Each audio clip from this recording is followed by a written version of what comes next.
Pastor Praveen అనుమానాస్పద స్థితిలో మృతి చెందినట్లు తొలుత అందరూ భావించినప్పటికీ ప్రవీణ్ పగడాల మృతదేహంపై ఉన్న గాయాలతో అతని స్నేహితులు సన్నిహితులు దీని వెనకాల ఎవరో ఉన్నారు, హిందూయిజం అనే ముసుగులో కప్పుకొని తిరుగుతున్న పెద్దవాళ్ళు చాలా మంది ఉన్నారు చెప్తున్నారు. ఎవరు చంపారు? హైదరాబాద్ లో ఉండాల్సిన వ్యక్తి నిజంగా రాజమండ్రికి ఎందుకు వెళ్ళాడు? అక్కడ బైక్ పై చనిపోవడం ఏంటి?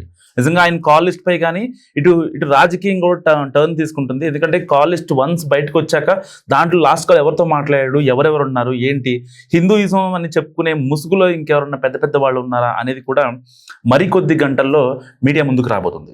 సో ఇలాంటి నేపథ్యంలో అసలు మతం అనేది చాలా ఒక సెన్సిటివ్ టాపిక్ అని చెప్పుకోవచ్చు.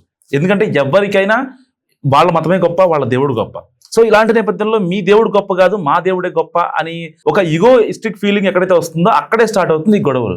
సో నిజంగా పాస్టర్ చనిపోయాడని చెప్పి చాలా మంది క్రైస్తవులు విజయవాడలో కావచ్చు, ఇటు హైదరాబాద్లో కావచ్చు, ఇంకా వైజాగ్లో కావచ్చు ధర్నాలు చేస్తున్నారు. నిజంగా అంటే ఇప్పుడు ఇలాంటి ఒక సెక్యులర్ కంట్రీలో ఇలాంటి గొడవలు జరిగాయంటే అంటే మా మతానికి మీరు ప్రయారిటీ ఇవ్వట్లేదు అనేది రాజకీయంగా వెళ్ళిందంటే దాని పర్యవసానాలు ఎక్కడి వరకు వెళ్తాయో ఎవ్వరు ఊహించలేరు నిజంగా.